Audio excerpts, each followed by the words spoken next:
नमस्कार, मी शीतल भोके. शीतल फ्रेश फूडमध्ये तुम्हा सर्वांचं खूप खूप खूप मनापासून स्वागत. तर आज मी बनवणार आहे रात्रीच्या उरलेल्या भातापासून डोसे. हे डोसे अगदी सोपे आहे, अर्ध्या तासात बनवून तयार होतात. तर त्या डोसेसाठी आपल्याला काय काय साहित्य लागते ते बघूया.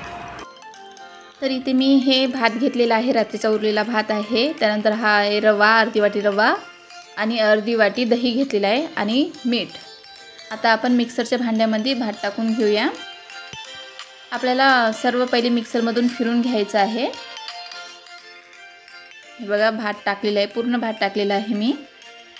त्यानंतर हा जो रवा आहे तो सुद्धा आपल्याला लगेच टाकायचा आहे आणि दही टाकायचं आहे. पूर्ण टाकलेलं आहे. आता आपल्याला याच वाटीनं तुम्ही म्हणजे एक नाही तर 2 वाटी घेऊ शकता पाणी. मी 1 वाटी पाणी घेतलेलं आहे. आता याला छान फिरून घ्यायचं आहे आपल्याला, एकदम बारीक. आपलं जे इडलीचं बॅटर असते ना, सेम तसं झालं पाहिजे. तेवढं आपल्याला याला बारीक करून घ्यायचं आहे. हे बघा, छान बारीक झालेलं आहे. आता हे काढून घेते मी प्लेटमध्ये. आणि हे खूप घटसर झालेलं आहे, त्याच्यामुळे यामध्ये आपल्याला ना पाणी टाकून घ्यायचं आहे. हे बघा, खूप घट झालेलं आहे. आता यामध्ये आपल्याला याच मिक्सरच्या भांड्यामध्येच पाणी टाकून त्याच्यातलं सर्व काढून आपल्याला तेच पाणी यामध्ये टाकून घ्यायचं आहे.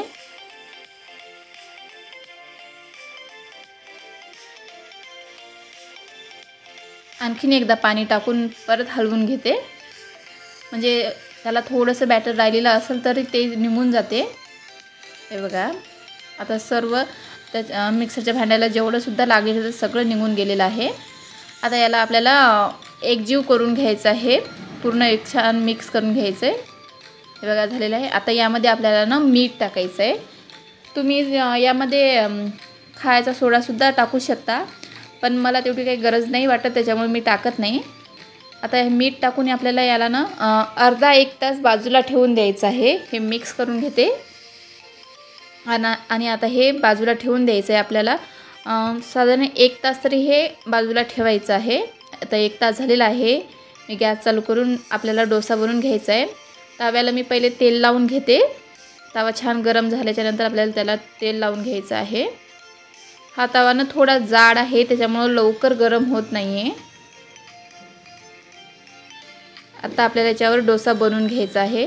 तुम्ही फुलपात्र किंवा ग्लासनं सुद्धा पसरवू शकता, पण माझी जी पळी आहे ती छान खालून चापट आहे, त्याच्यामुळे ना छान पसरल्या जाते, त्यामुळे मी पळीनंच पसरवत असते. हे बघा, आता याला थोडंसं ना कोरडं होऊ द्यायचं. लगेच याच्यावर तेल टाकायचं नाही, थोडं कोरडं होऊ द्यायचं आणि त्याच्यानंतर याच्यावर ना तेल पसरवून घ्यायचं आहे. आता याला छान काटं बाहेर निघेपर्यंत आपल्याला तसंच ठेवायचं आहे. बघा, छान काटं बाहेर निघलेले आहे आणि हातानं सुद्धा सरकलेला आहे. तर कसं वाटलं तुम्हाला रात्रीच्या उरलेल्या भाताचा डोसा?